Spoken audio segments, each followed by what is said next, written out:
ఉమ్మడి జిల్లాలో. Right, thank you Praveen.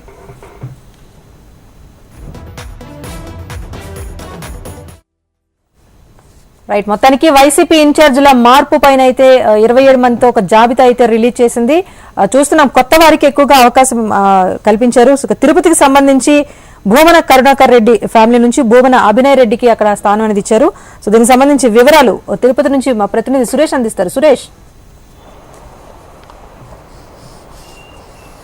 Right Rajeshwari, ఏదైతే వైసీపీ అభ్యర్థుల మార్పు సమయంలో రెండో జాబితా విడుదలైంది. ఇవాళ 27 మందితో కూడిన జాబితాలో తిరుపతి జిల్లా సంబంధించి Tirupati MLA sitting MLA Bhumana Karunakar Reddy ప్రస్తుతం టీటీడీ చైర్మన్ కొనసాగుతున్నారు. ఆయన తనయుడు భూమన అభినయ్ రెడ్డి డిప్యూటీ మేయర్గా ఉన్న తిరుపతి నగరపాలక సంస్థలో ఆయనకి సీటు కన్ఫర్మ్ చేస్తూ కూడా ఆ జాబితాలో పేరు వచ్చింది. మరోపక్క చంద్రగిరి ఎమ్మెల్యే ప్రభుత్వ విప్ చెవిరెడ్డి భాస్కర్ రెడ్డి గతంలో 2-3 పర్యాలు తుడా చైర్మన్గా పనిచేస్తారు. ఆయన కుమారుడు చెవిరెడ్డి మోహిత్ రెడ్డి కూడా ఇవాళ ఎమ్మెల్యే అభ్యర్థిగా సీటు కన్ఫర్మ్ అయింది. పూర్తిస్థాయిలో ఇప్పటికి గతంలో చెప్పినట్టుగానే కరుణాకర్ రెడ్డి తిరుపతి ఎమ్మెల్యేగా గెలిచిన తర్వాత పూర్తి స్థాయిలో నేను వచ్చే 2024 ఎలక్షన్లో ఖచ్చితంగా పోటీ చేయను అని చెప్పినప్పుడు పూర్తి స్థాయిలో కొంచెం ఆవేదన కోరారు. ఆ తర్వాత తన కుమారు టికెట్ కావాలని పలుసార్లు విజ్ఞప్తి చేశారు. ఆ తర్వాత పూర్తిగా కొంచెం నిరాశలోకి ఉన్నారు ఏ పదవి దక్కకపోవడంతో.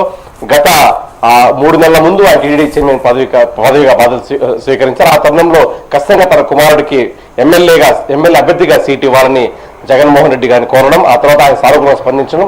ఇక రాజకీయంగా పూర్తి చూసుకుంటే మాస్టర్ ప్లాన్ లో భాగంగా దాదాపు 17 రోజులను డెవలప్మెంట్ చేయడం, పూర్తిగా లోకల్ నాయకులతో మంచి సంబంధాలు కలిగి ఉండడంతో అభినయ్ రెడ్డిని తిరుపతి ఎమ్మెల్యే అభ్యర్థిగా ప్రకటించారు. మరోపక్క చంద్రగిరి నియోజకవర్గం విషయానికి వస్తే పూర్తిగా చెవిరెడ్డి భాస్కర్ రెడ్డి జగన్ టీంలో ముఖ్యమైన వాళ్ళలో ఒకరుగా ఉండడం, ఆ రాజకీయాలకు సంబంధించి పూర్తిగా ప్రతి ఇంటింటికి ప్రచారం చేయడం, ప్రతి ఇంటికి గిఫ్ట్ ఇవ్వడం, పూర్తిగా జనాల్లో కలిసి ఉండడం, ఆ తర్వాత చెవిరెడ్డి మోహిత్ రెడ్డిని పూర్తిగా అభ్యర్థిగా నిలపాలని ఒక్కసారిగా రాజకీయంలో వచ్చిన మార్పుల్లో భాగంగా పాలు కలపడం, ఆయనకి సీట్ లభించింది. మరోపక్క ఆయన పౌరకాల సమస్య వచ్చినప్పుడు కూడా తొడా చైర్మన్ గా చెవిరెడ్డి మోహిత్ రెడ్డి ప్రకటించారు. ఈ నేపథ్యంలో ఆయన చంద్రగిరి నియోజక అభ్యర్థిగా గెలుపొందే అవకాశాలు ఉన్నాయి Rajeshwari. Right, thank you Suresh.